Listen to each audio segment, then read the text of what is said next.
Hello students, today we'll solve the exam paper of Corporate and Financial Accounting BCom Part First Examination 2018 जिसमें unit first का first practical question है that is Kavita chemicals limited has an issued capital of 1308% preference shares of ₹100 each and 9000 equity shares of ₹50 each. The preference shares are redeemable at a premium of 7.5% on April 1, 2017. The company's balance sheet as on March 31st, 2017 was as follows. Balance sheet आपको given है, additional information है that is to sell all the investment for ₹32,000 and second is to finance part of the redemption from company's fund subject to leaving a balance of ₹24,000 in the P&L account. Third is to issue sufficient number of equity shares of ₹50 each at a premium of ₹13 per share to raise the balance of funds required. The issue of equity share was fully subscribed and preference shares were redeemed on due date. Pass general necessary entries to record the above transactions and prepare the balance sheet as on completion of redemption.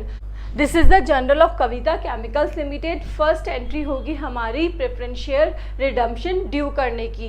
Look students, redemption जो हो रहा है वो premium पे हो रहा है और 7.5% से. तो वर्थ ऑफ प्रेफरेंस शेयर कितनी है हमारी 1300. तो नंबर ऑफ शेयर्स है मल्टीप्लाई बाय 100 तो 130000 1,30,000 के हमारे टोटल प्रेफरेंस शेयर का अमाउंट है. उसका 7.5% प्रीमियम हो जाएगा. तो आप इसका 7.5% कैलकुलेट करेंगे तो that is your premium 9750.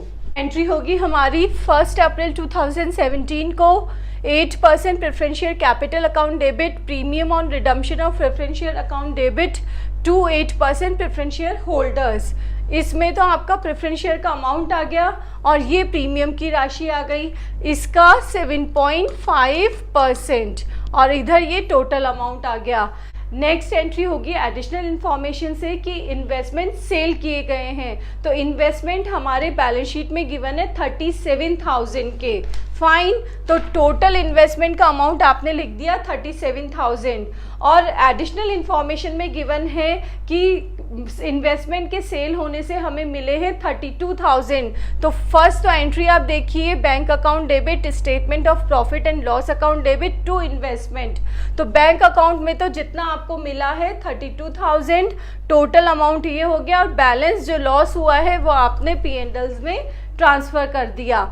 Next entry है हमारी इक्विटी शेयर इशू करने की. तो इक्विटी शेयर इशू हम कितने करें कि जिससे कि हमारा रिडम्पशन हो जाए. तो उसके लिए हम एक कैलकुलेशन कर रहे हैं. This is the calculation of number of equity share issued. Face value कितनी है प्रेफरेंस शेयर की डैट इज 1,30,000. फाइन. अब उसमें से आपको जो भी सरप्लस है वो ट्रांसफ़र करना है. सरप्लस अपना 96,000 आपको बैलेंस शीट में गिवन है. फाइन. अब उसमें से आपको क्या क्या लेस करना है 5,000 जो अभी आपने लॉस हुआ है लॉस ऑन इन्वेस्टमेंट में वो लेस कर दिया. माइनस एडिशनल इन्फॉर्मेशन में गिवन है कि 24,000 आपको P&L का बैलेंस छोड़ना है. तो यहाँ पे आपने P&L का बैलेंस छोड़ दिया. माइनस ये हो गया premium on redemption of preference share उसको भी लेस कर देंगे. तो बैलेंस बचा हुआ सरप्लस हमारा कहाँ ट्रांसफ़र हो जाएगा कैपिटल रिडम्पशन रिजर्व में. तो इसका टोटल कितना आ रहा है 57,250. तो 1,30,000 में से ये लेस कर दिया तो अमाउंट कितना बचा ये बचा. ये अमाउंट आपको किससे रिम्बर्स करना है इक्विटी शेयर कैपिटल से क्योंकि ये वाला अमाउंट तो आप इधर से ले रहे हैं सरप्लस का. फाइन. और बचा हुआ अमाउंट के लिए आपको इक्विटी शेयर इशू करनी है. तो 72,750 आप के टोटल अमाउंट के आपको इक्विटी शेयर इशू करने हैं. और इसमें आपको गिवन है कि इक्विटी शेयर पर शेयर रेट होगी आपकी ₹50. 72,750 डिवाइडेड बाय 50. तो नंबर ऑफ शेयर्स आपके आ गए 1455. These are the number of equity shares. इतने आप इक्विटी शेयर इशू करेंगे. तो bank account debit to equity share application and allotment account. अब देखिए हमारे नंबर ऑफ शेयर्स हैं 1455. फाइन. अब इसमें आपको ये भी बोला गया है कि आपने प्रीमियम पे इशू किए हैं, तो 50 रुपीज़ तो उसकी प्राइस थी और 13 रुपीज़ प्रीमियम था, तो 50 प्लस 13 दैट इज 63 रुपीज़। तो number of shares multiply by 63, तो टोटल आपने अमाउंट कितना रिसीव किया एप्लीकेशन और अलॉटमेंट पे, दैट इज 91665, 91665। अब ड्यू होने की एंट्री हो जाएगी equity share application and allotment account debit to equity share capital to securities premium. Premium में प्रीमियम का अमाउंट आ जाएगा, इसमें इसका बेसिक अमाउंट आ जाएगा। नाउ सरप्लस ट्रांसफ़र करने की, सरप्लस की एंट्री हमने ऊपर देख ली है कि आपने सरप्लस सारे रख के चार्ज करके बैलेंस किस में डाल दिया है, कैपिटल रिडम्पशन रिजर्व में, तो हो गया ये 57250, 57250। नाउ अब सरप्लस से प्रीमियम जो आपका आपने पे किया है रिडम्पशन ऑन प्रेफरेंस शेयर्स पे, उसकी एंट्री हो जाएगी surplus account debit to premium on redemption of preference share 9750, 9750। Next है preference share holders account debit to bank, ये पेमेंट की हो गई 139750, क्योंकि 1,30,000 का तो उसका बेसिक प्राइस था और 9750 इसका प्रीमियम था, that is 139750। This is the balance sheet of Kavita chemicals limited share holders fund issued and subscribe fully paid up capital. 9,000 के तो पुराने दिए हुए हैं और 1455 के आपने दोबारा इशू किए हैं, दोनों का टोटल हो गया 10455। अमाउंट आ रहा है आपका 513000। नाउ रिजर्व एंड सरप्लस में सबसे पहले आ जाएगा कैपिटल रिडम्पशन रिजर्व 57250, सरप्लस 24,000 का बोला गया है क्वेश्चन में छोड़ने के लिए, इसलिए सिक्योरिटी प्रीमियम जो आपने इक्विटी शेयर कैपिटल पे इशू किया है 18915। करंट लाइबिलिटीज में ट्रेड पेबल्स 1 लाख के गिवन है, आउटस्टैंडिंग एक्सपेंसेस 13,000 के गिवन है, टोटल आ गया 735,915। नाउ असेट साइड में प्लांट एंड इक्विपमेंट गिवन है 6,90,000 के। नाउ कैश एट बैंक में आपको 62,000 बैलेंस शीट में गिवन है। फाइन, अब जो हमने एंट्री की है उसके अकॉर्डिंग अब कैश आया है तो इसमें ऐड कर देंगे और रिडीम किया है तब लेस कर देंगे जिसमें कि हमारा कैश जा रहा है, तो बैलेंस आ जाएगा आपका 45,915। ये सारा अमाउंट आपको देखना है ऊपर की गई जनरल एंट्रीज से। यूनिट सेकंड का फर्स्ट प्रैक्टिकल क्वेश्चन है, that is Metal limited issued 1,25,000 shares of ₹100 each to public. The issue was underwritten by gold, silver, bronze and copper as under. Gold है 30%, silver 25%, bronze 25%, copper 20%. The issue was firm underwritten by the underwriters as under gold 4,000 shares, silver 6,000 shares, bronze nil, copper 15,000 shares. Public subscription excluding firm underwriting. Public subscription में firm underwriting इन्होंने include नहीं किया है, but including marked application were 90,000 shares. The applications were marked as under gold 24,000 shares, silver 20,000 shares, bronze 12,000 shares, copper 24,000 shares. Ascertain the liability of each underwriter assuming firm underwriting shares to be treated as unmarked application. Now we will solve the question. Look students, आपको पता है ये question solve करने का अपना format fix है। First आएगी हमारी gross liability, thereafter marked application, unmarked application, next surplus, फिर नेक्स्ट आएगा share of firm underwriting. Gross liability के लिए आपको गिवन है 30%, 25%, 25% एंड 20%। तो रेशियो क्या हो गया आपका 6:5:5:4। ये आपकी ग्रॉस लायबिलिटी का रेशियो क्वेश्चन में गिवन है। अपने पास नंबर ऑफ शेयर्स है 1,25,000। इनको आपको किस रेशियो में बांट देना है 6:5:4। तो ये आ जाएंगे आपके सभी के इंडिविजुअल शेयर्स। नाउ नेक्स्ट हम क्या लेस करेंगे, marked application excluding firm underwriting shares. ये आपको क्वेश्चन में गिवन है मार्क्ड एप्लीकेशन दैट इज 24,000, 20,000, 12,000, 24,000। इसको इसमें से लेस करने पर ये बैलेंस बच चुका है। Now less unmarked application. Unmarked application का क्या फॉर्मूला होगा? Application received minus marked application plus firm underwriting, यह अपना फॉर्मूला होता है। एप्लीकेशन रिसीव की आपने 90,000 की, minus marked application that is 80,000, इन सब का आपने टोटल कर दिया तो 80,000 प्लस फर्म अंडरराइटिंग। ये फर्म अंडरराइटिंग क्यों किया? क्योंकि आपको क्वेश्चन में गिवन है कि ये जो पब्लिक सब्सक्रिप्शन है वो है एक्सक्लूडिंग फर्म अंडरराइटिंग, तो आपको इसको इन्वॉल्व करना होगा, डैट इज 35,000। अब इस 35,000 को आप किस रेशो में डिवाइड करते हैं? ग्रॉस लायबिलिटी रेशो में डिवाइड करते हैं। ये हमारा एक प्री डिटरमाइंड फॉर्मेट है जिसमें कि कोई चेंजेस नहीं होते हैं। आपने इसको 6:5:4 के रेशो में डिवाइड कर दिया। बैलेंस लायबिलिटी आ गई आपकी 3,000, 2,500, 10500 एंड 6,000। 6,000 इधर आ गया है आपका सरप्लस। अब इस सरप्लस को हम रिमेनिंग अंडरराइटर्स में डिवाइड कर देंगे, किस रेशो में? इनके ग्रॉस लायबिलिटी रेशो में। इसका रेशो है 6, इसका है 5, इसका है 5, तो इस 6,000 का आपको 6:5:5 के रेशो में बांट देना है। तो वैल्यू आ रही है 2250, 1875, 1875। तो नेट लायबिलिटी आ गई इसको लेस करने के बाद में, डैट इज 750, 625, 8625 और नील। नाउ लास्ट हमारा स्टेप क्या होता है? At shares of firm underwriting, जो हमें क्वेश्चन में इंडिविजुअली गिवन है 4,000, 6,000, नील एंड 15,000, इनको आपने ऐड कर दिया। फाइन, तो total liability is 4750, 6625, 8625 and 15,000।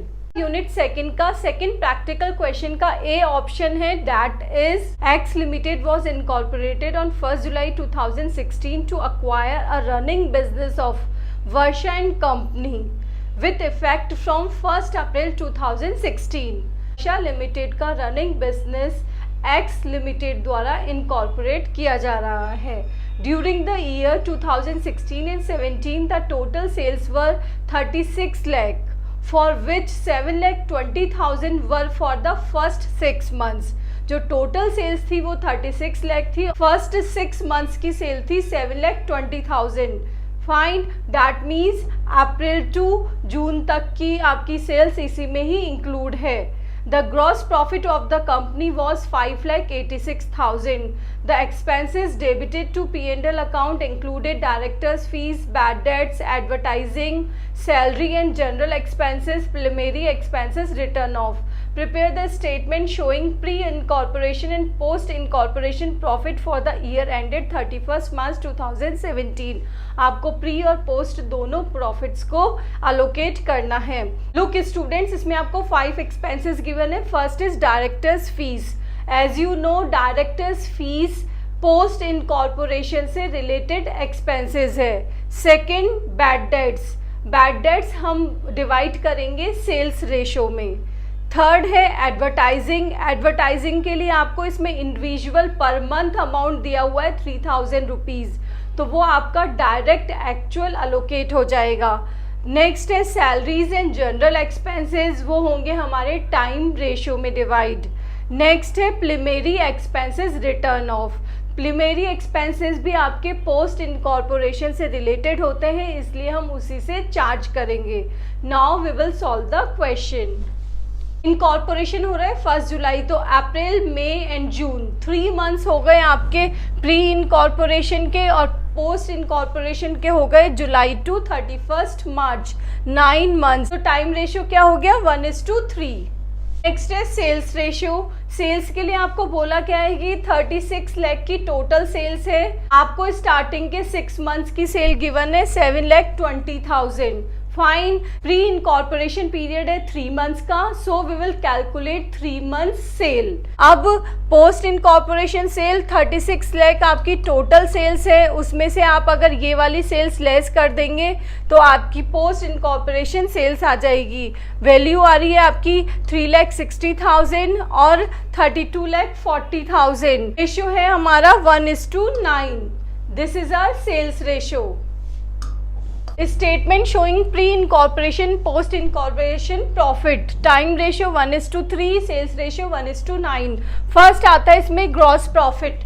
Gross profit को भी हम सेल्स रेशियो में ही डिवाइड करते हैं. सेल्स रेशियो है हमारा 1:9 और ग्रॉस प्रॉफिट आपको 5,86,000 गिवन है. इसको आपने 1:9 के रेशियो में डिवाइड कर दिया. वैल्यूज़ ये आ गई. नेक्स्ट है एक्सपेंसेस. डायरेक्टर्स फीस हमने बताया आपको पोस्ट, तो आपने इसको इसी डायरेक्ट लास्ट वाले कॉलम में लिख दिया.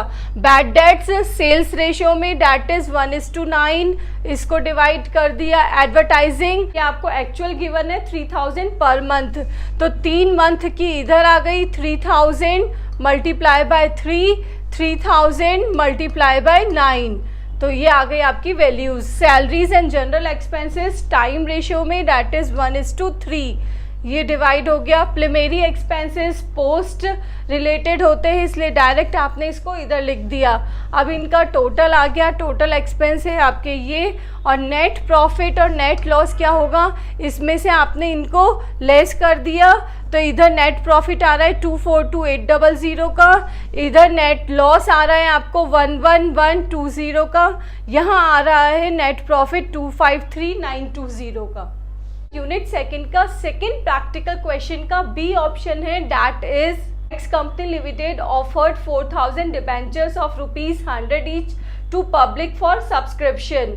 Application for the purchase of 5,000 debentures were received. The debentures were allotted proportionally to the applicants and the excess application money was retained towards allotment money. The debentures money was as payable as follows: 30 rupees on application, 40 on allotment, 20 on first call and 10 on second call. A person who held 100 debentures failed to pay amount at the time of allotment. He however paid the amount with the first call money.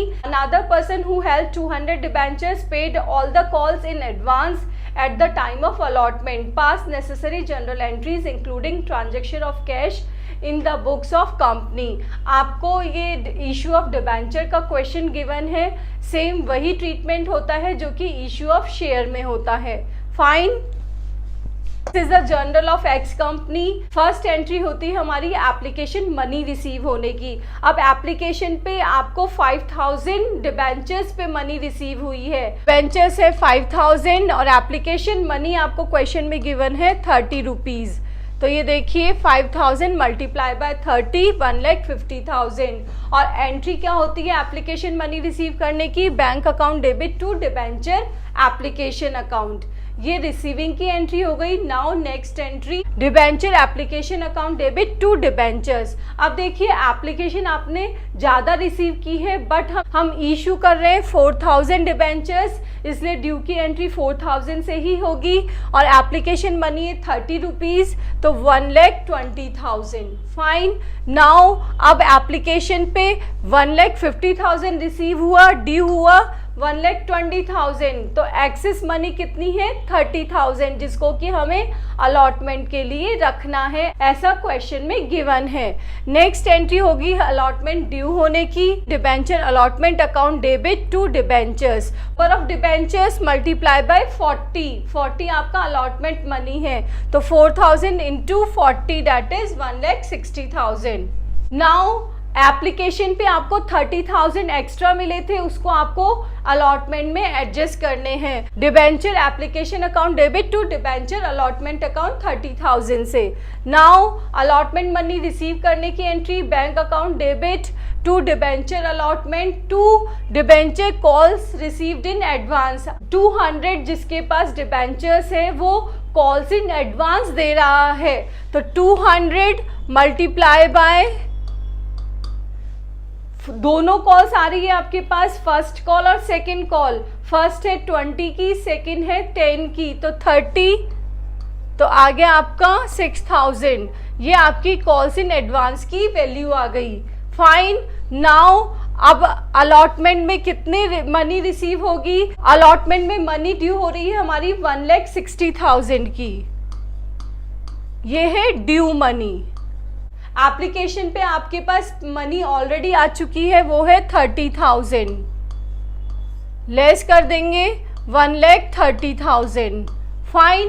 अब एक question में information given है कि एक debenture holder जिसके पास 100 debentures है, उसने allotment की मनी नहीं दी है, तो ये मनी ड्यू हो रही है 4000 डिबेंचर होल्डर्स पे। फाइन। अब 100 वाले ने आपको नहीं दी है, तो कितने ने दी है? 3900।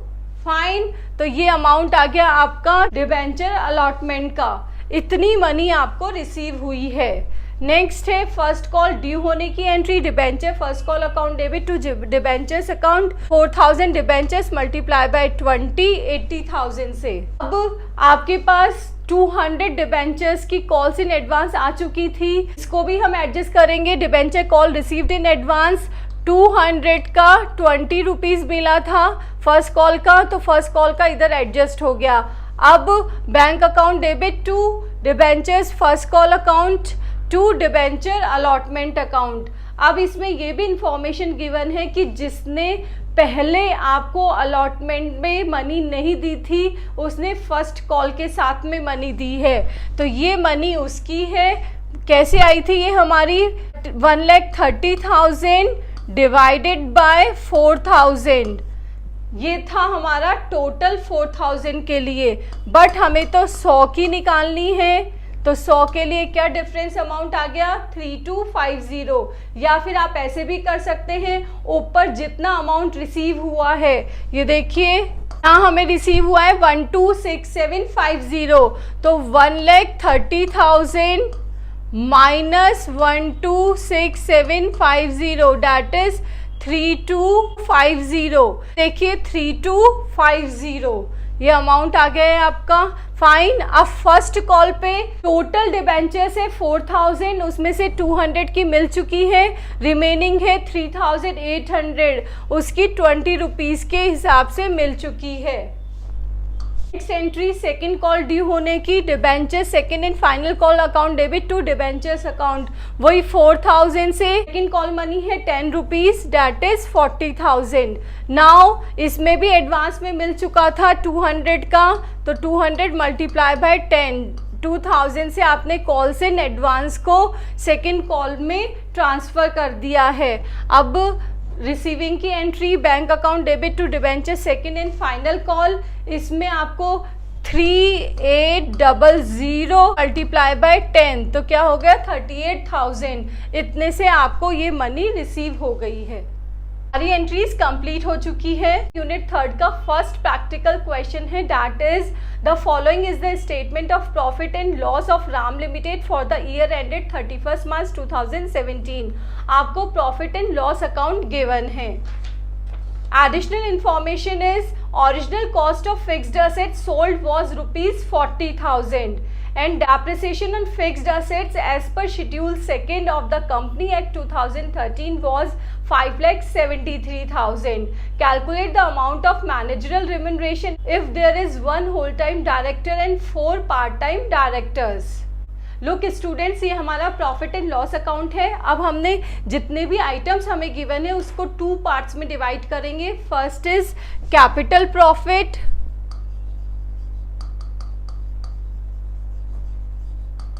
प्लस डिसअलाउड इनकम, और सेकंड क्या हो जाएगा? Capital loss plus disallowed expenses. इनको तो आपको लेस करना है और इनको आपको ऐड करना है। ये हमारा एक सेट पैटर्न है। फर्स्ट हमें गिवन है revenue from operations GP 43 lakh. Next है other income, subsidy from government, interest on investment, transfer fees, profit on sale of fixed assets. अब आपको गिवन है profit on sale of fixed assets, ये है हमारा कैपिटल प्रॉफिट।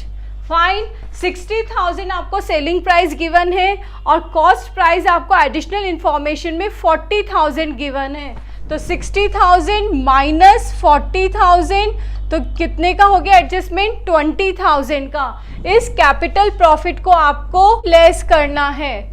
नेक्स्ट है profit on sale of forfeited shares, ये भी आपका कैपिटल प्रॉफिट है, इसको भी आपको लेस करना है।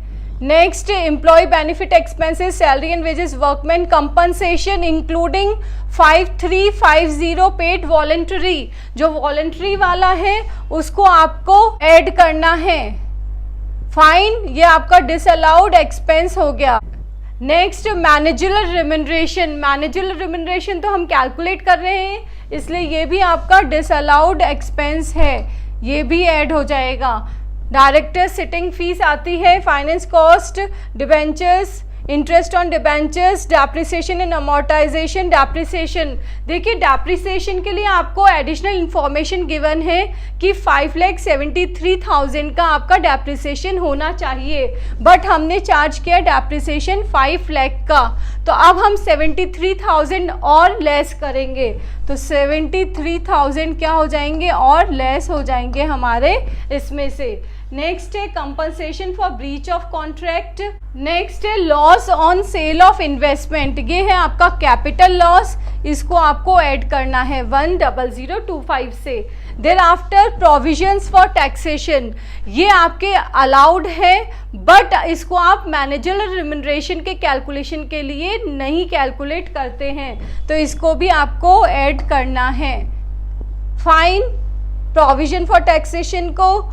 नेक्स्ट है balance of profit brought forward from last year, अब ये लास्ट ईयर का प्रॉफिट है, इसको हम करंट ईयर के प्रॉफिट में से लेस कर देंगे।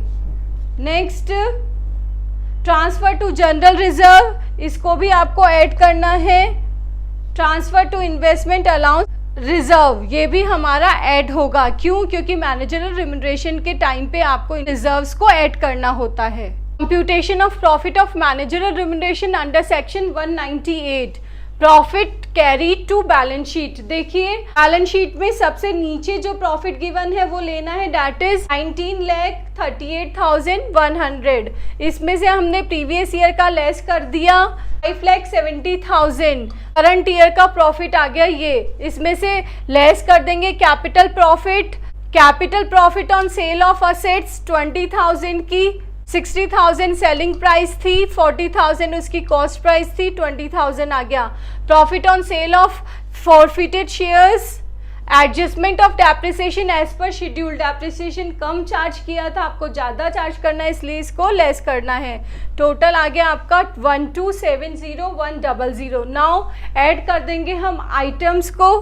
Managerial remuneration 2,80,000, workmen compensation paid voluntarily 5350, provision for taxation 8,31,900, general reserve 4,42,000, investment allowance reserve 50,000 का, loss on sale of investment, ये आपका कैपिटल लॉस है 1025, ये आपके डिसअलाउड एक्सपेंसेस थे, इसलिए इन सबको ऐड कर दिया। अब इसमें से इसको ऐड करने के बाद में टोटल आ रहा है 28,89,375, profit for managerial remuneration as per under section 198। Now अब आपसे पूछा गया है कि 1 होल टाइम डायरेक्टर है और 4 पार्ट टाइम डायरेक्टर्स है, तो उनका क्या रिम्यूनरेशन होगा? होल टाइम डायरेक्टर का रिम्यूनरेशन होता है 5% और पार्ट टाइम का जब 4 हैं तो उनका होगा 1%। मैनेजरल रिम्यूनरेशन के लिए आपने प्रॉफिट कैलकुलेट किया है ऊपर, उसका आपने 5% निकाल लेना है, वो आ जाएगा आपका होल टाइम डायरेक्टर का, और उसका आप 1% निकाल लेंगे तो वो आ जाएगा आपका पार्ट टाइम डायरेक्टर का रिम्यूनरेशन। यूनिट 4 का फर्स्ट प्रैक्टिकल क्वेश्चन है, that is the following information are given, profit after tax 12%, preference share of 100 each, equity share of 100 each, normal rate of return, 80% of profit are distributed as dividend by the company, ignore tax, calculate the value of equity share। आपको value of per equity share find out करनी है, 2 method use करने हैं, first is dividend rate method, second is expected rate return method. Look students, सबसे पहले हमें calculate करना है डिविडेंड रेट मेथड से, तो डिविडेंड रेट मेथड से कैलकुलेट करने के लिए first of all we will calculate dividend. Find thereafter rate of dividend. और रेट ऑफ डिविडेंड का फॉर्मूला क्या है? Amount of dividend divided by paid up equity share capital multiply by 100। तो अब आपकी रेट ऑफ डिविडेंड आ गई। Thereafter you will find out value of per equity share, जिसका फॉर्मूला क्या होगा? Rate of return divided by normal rate of return multiply by paid up equity share capital. और same यही फॉर्मूले हम expected rate of return method में भी use करेंगे। उसमें डिविडेंड की प्लेस पे हमें लेना है प्रॉफिट, फाइन, और रेट ऑफ डिविडेंड की जगह लेना है एक्सपेक्टेड रेट ऑफ रिटर्न। तो first of all we will calculate dividend. Calculation of dividend, net profit आपको गिवन है 1 लाख रुपीज क्वेश्चन में। Thereafter you will pay 12% dividend on preference share. Preference share है आपके 1 लाख रुपीज के, 1 lakh rupees का 12% calculate करेंगे, that is 12,000। 1 lakh में से 12,000 लेस करेंगे, वैल्यू आ गई आपकी 88,000। 88,000 ये प्रॉफिट अवेलेबल हो गया है आपको इक्विटी शेयर होल्डर्स के लिए। नाउ इक्विटी शेयर के लिए आपको बोला गया है कि 80% of the profit are distributed as a dividend by the company. तो ये जो प्रॉफिट है उसका 80% कंपनी डिस्ट्रीब्यूट करती है as a equity share dividend. तो इक्विटी शेयर डिविडेंड की वैल्यू आ गई आपकी ये रिटेन्ड अर्निंग्स, इनको लेस करने के बाद में ये रिटेन्ड अर्निंग्स आ गई है। Now we will calculate rate of dividend.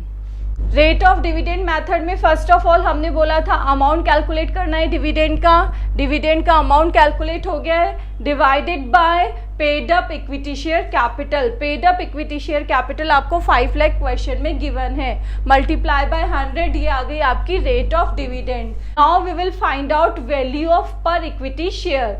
Value of per equity share के लिए फॉर्मूला क्या है? Rate of dividend divided by normal rate of return multiply by paid up equity share capital. तो rate of dividend आ गया आपका 14.08 divided by normal rate of return question में given है 15% multiply by paid up value of equity share. Paid up value आपको 100 rupees given है, that is 100। Now 93.86 आपकी value आ गई पर इक्विटी शेयर की by dividend rate method. Now next is expected rate of return method. Expected rate return method का भी formula same है, but उसमें हमने डिविडेंड लिया था, इसमें हमें profit available for equity share holders लेना है। Profit available for equity share holders हम ऊपर कैलकुलेट कर चुके हैं 88,000 का, divided by paid up equity share capital 5 lakh multiply by 100, 17.60%. Now value of per equity share formula is rate of expected return divided by normal rate of return multiply by paid up equity share capital. तो expected हो गई 17.60, normal rate of return is given in the question, multiply by paid up value per equity share. Per equity share की paid up value 100 given है, 117.33 ये पर equity share की value आ गई है। यूनिट 4 के फर्स्ट क्वेश्चन का ए पार्ट कंप्लीट हो चुका है। Now B part, the fair value of equity share is 113.50 and yield value is 120 rupees. Find out the intrinsic value of share and net assets. दो चीज फाइंड आउट करनी है, first is intrinsic value, second is net assets. If 50,000 equity shares of ₹10 each issued by the company, ये आपके पास 3 information given है, उन्हीं के basis पे हम इंट्रिंसिक वैल्यू और net asset value find out करेंगे। इसमें आपको फेयर वैल्यू और यील्ड वैल्यू भी गिवन है, तो अपने पास फॉर्मूला क्या है? Fair value equals to intrinsic value plus yield value divided by 2। तो अब आप इन सबको उसमें सब्सटीट्यूट कर देंगे। Calculation of fair value equals to intrinsic value plus yield value. आपने यहाँ पे इंट्रिंसिक वैल्यू फाइंड आउट करनी है, फॉर्मूले में हमने फेयर वैल्यू सब्सटीट्यूट कर दी है। देयर आफ्टर यील्ड वैल्यू आपको 120 क्वेश्चन में गिवन है डिवाइडेड बाय 2, इसको इससे मल्टीप्लाई कर दिया, इधर ये आ गया, इंट्रिंसिक वैल्यू आ गई 227 माइनस 120 दैट इज 107 पर शेयर। क्वेश्चन का एक पार्ट कंप्लीट हो चुका है। Now next part, you have to find out net assets. तो फॉर्मूला क्या होगा, intrinsic value of per share equals to net assets divided by number of equity shares. Number of equity shares आपको question में given है, intrinsic value आपने ऊपर find out कर ली है 107 और इसको फॉर्मूले में सब्सटीट्यूट कर दिया। 50,000 आपके इक्विटी शेयर्स हैं तो इसको इससे मल्टीप्लाई कर देंगे, वैल्यू आ जाएगी आपकी नेट एसेट्स की, दैट इज 3,50,000। फोर्थ का सेकंड प्रैक्टिकल क्वेश्चन है, that is calculate the value of goodwill by 3 years purchase of actual average profits, 10 years purchase of super profits and capitalization method. इन तीनों method से आपको goodwill calculate करनी है। Informations are average capital employed ₹4 lakh, net trading profits of past 4 years ₹68,000, 75,000, 80,000 and 92,000. Normal rate of return is similar type of business is 15%. Net profit of last 2 years include the income from non-trade investment. Last 2 years में जो हमारा profit हुआ है उसमें non trade investment income भी जुड़ी हुई है, that is 3,000 per annum. Fair remuneration of owner for services ₹15,000 per annum. Now we have to calculate goodwill. Goodwill के लिए हमें लास्ट 4 years के प्रॉफिट्स गिवन है। फर्स्ट ईयर का प्रॉफिट है 68,000,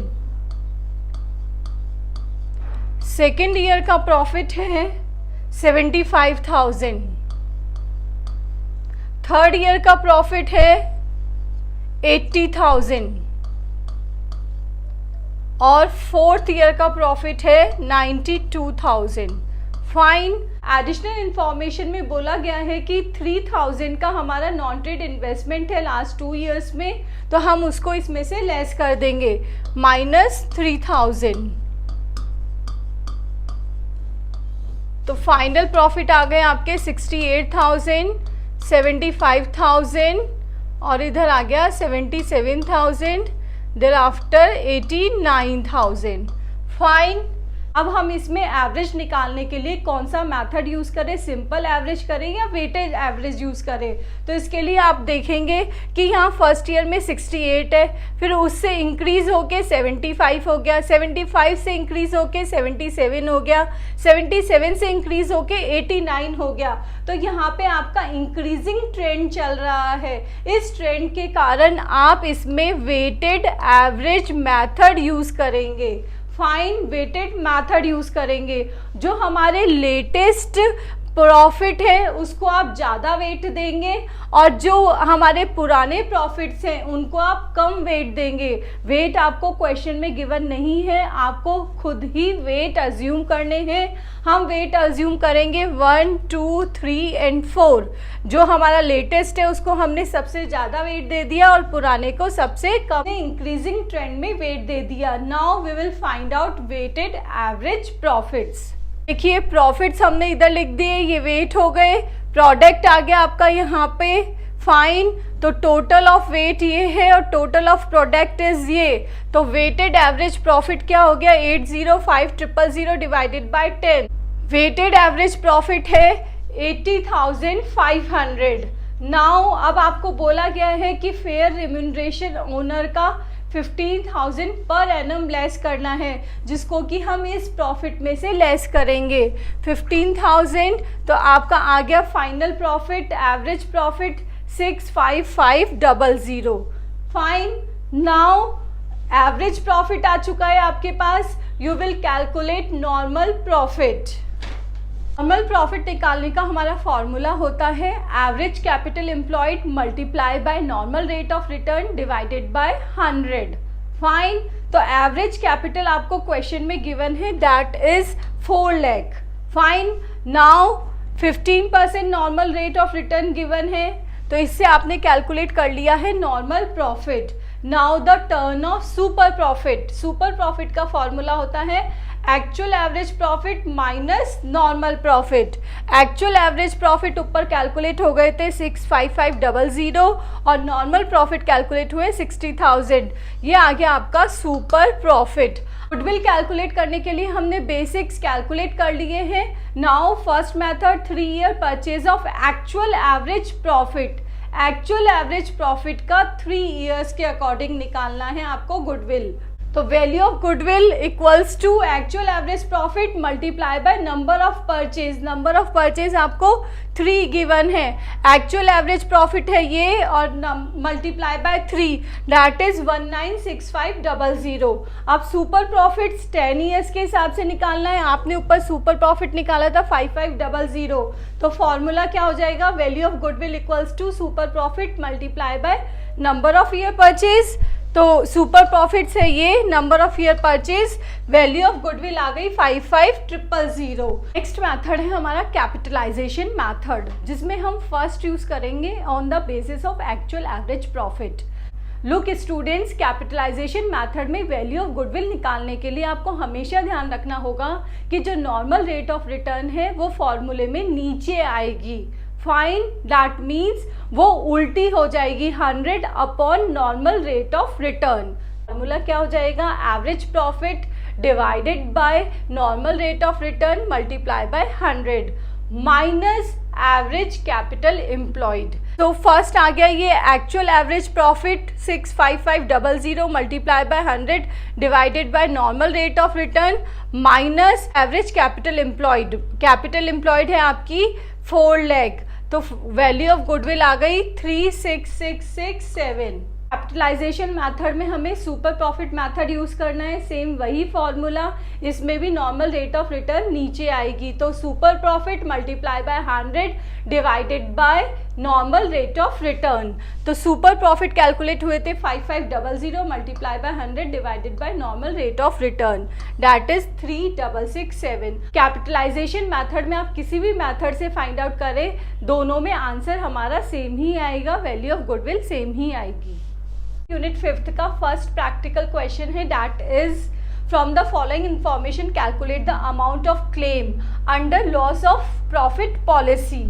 फर्स्ट है indemnity period 5 months, 1 May 2017 to 30 2017। Insurance policy है 1,50,000 की। Turnover, net profit, standing charges for last financial accounting year जो कि एंडेड हुआ था 31 मार्च 2017 को, amounted 8,48,000 and 1 lakh respectively.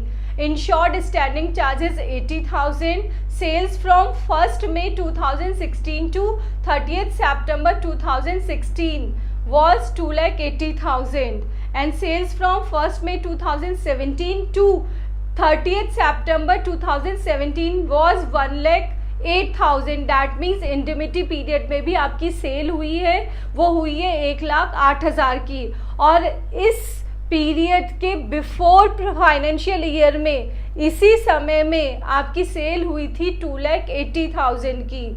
Sales from 1 May 2016 to 30 April 2017 was 9,60,000। Indemnity period के just before 12 months की sale है 9,60,000। There were upward trend of business by 10% of every year, और आपको ये भी बोला गया है कि अपवर्ड ट्रेंड चल रही है 10% की every year. Now first of all we will calculate short of sales. Look students, सबसे पहले हम देखेंगे कि इंडिमिटी पीरियड हमारा कौन सा है।